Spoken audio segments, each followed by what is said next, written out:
Здравейте, приятели!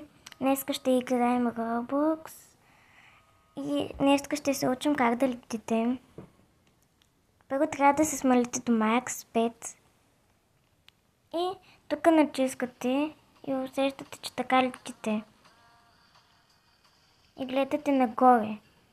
Само нагоре гледате, можете да летите, но не чак толкова нагоре и не можете чак там да ходите на друга места. Ако се питате защо, просто то ни дава да карам. И хора, ще ви покажа няколко тайни места. Сега, вие може това да го знаете. Ако го знаете, сложете лайк. И да.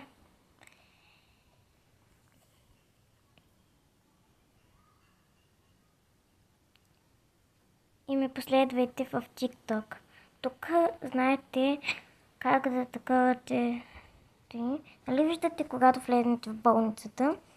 Виждате тук. Това. Влизате в тая жълта стена. И влизате в тая. И когато дойдете тук, виждате синьо тук нещо. Натискате го и синьо сте с горяща ръка.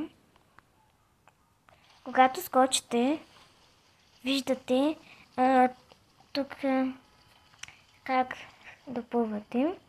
И после гледате нагоре. Има една стълбичка, където може да се излиза. Аз не мога да го направя, опитвала съм го. Ако вие можете, сложете лайк. И да. Ако искате да излезнете, просто натиснете тук. И отивате там до фонтанчето. И така се измъкнате.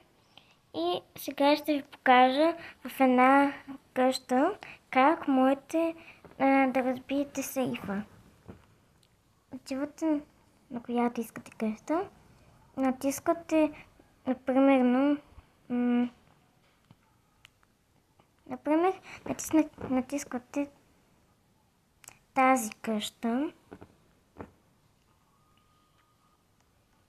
и чакаме сега да се заредим.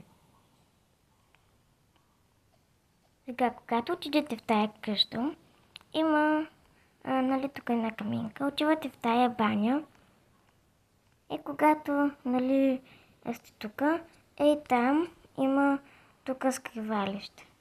Тук ви е сейфът, имате парички, това е тайното скривалище и там се намира сейфа. И сега ще ви покажа още тук в тая къща как можете да се измъкнете. Нали, когато сте на втория етаж, в тая спалня, вие си мислите, че тук има някакъв сейф. И да, той ви го показах сейфа. И тук, нали, това огледало, можете, тук пак се излиза. Ако искате да се скриете и някой ви следи, трябва бързо така да направите. И да. Ако искате още такива хакове, просто последвайте ме в Roblox, последвайте ме в TikTok. И да. Ако искате още такива видеа, сложете лайк и чао за днеска.